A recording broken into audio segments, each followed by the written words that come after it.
తలసరి ఆదాయం అంటే పర్ క్యాపిటల్ ఇన్కమ్ అంటారు. అంటే ఫర్ ఎగ్జాంపుల్ 100 మంది ఒక చోట ఉంటే 100 మందిలో ఒకళ్ళకి 10,000 జీతం వస్తుంది, ఒకళ్ళకి 10 కోట్ల రూపాయల సంపాదన ఉంటుంది. ఈ అందరిది కలిపినటువంటి ఆదాయాన్ని డివైడెడ్ బై 100తో చేస్తే వచ్చేటటువంటిది అది ఒక్కొక్క తల ఆదాయం ఇంత అన్నటువంటి లెక్క కట్టేదే తలసరి ఆదాయం. అయితే తలసరి ఆదాయం గ్రోత్లో భారతదేశంలో 3వ స్థానంలో ఆంధ్రప్రదేశ్ ఉంది అన్నటువంటిది ఇప్పుడు సంచలనాత్మకమైనటువంటి కథనం. ఈనాడు ప్రొజెక్ట్ చేసిన కథనం. ఇందులో మొన్ననే రేవంత్ రెడ్డి ఏం చెప్తున్నారు, తలసరి ఆదాయంలో దేశంలో ఆంధ్ర కంటే ఎక్కువ ఉన్నామని చెప్తే ఇక్కడేంటి వృద్ధి రేటుతో 11వ స్థానంలో నిలిచింది తెలంగాణ.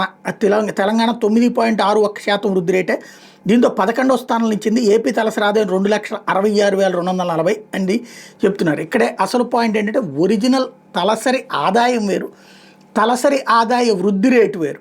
అంటే పెరుగుతున్నటువంటి రేటు. ఇక్కడ తలసరి ఆదాయంలో రాష్ట్రం గత ఏడాది కంటే 11.8% వృద్ధిని ప్రస్తుత ధరల ప్రకారం నమోదు చేసి దేశంలో ఏపీ 3వ స్థానం ఇచ్చింది. తమిళనాడు 13.58%, కర్ణాటక 12.09% వృద్ధి రేటుతో మొదటి 2 స్థానాలు నిలిచాయి. ఏపీ తర్వాత స్థానాలు ఉత్తరాఖండ్, రాజస్థాన్, మహారాష్ట్ర, జమ్మూ కాశ్మీర్, ఒరిస్సా, హర్యానా, అస్సాం మొదటి 10 స్థానాలు నిలిచినాయి. తెలంగాణ 9.61% వృద్ధి రేటుతో 11వ స్థానం ఇచ్చింది. ఏపీ తలసరి ఆదాయం 2,66,240. వాస్తవంగా తెలంగాణ తలసరి ఆదాయం దాదాపు 3.5 లక్షల ఎంత ఉంది అక్కడ. ఇక్కడ వృద్ధి రేటు అన్నటువంటి పాయింట్ ఇక్కడ రైట్ చేస్తున్నటువంటిది. అంత వృద్ధి రావాలంటే ప్రజల ఆదాయంలో మెరుగుదల రావాలి.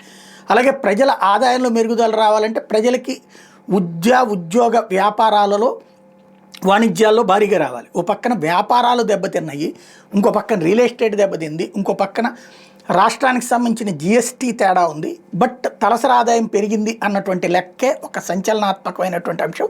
దీని మీద ఎవరన్నా ఫైనాన్షియల్ ఎక్స్పర్ట్స్ ఏమైనా చెప్తారని చూడాలి.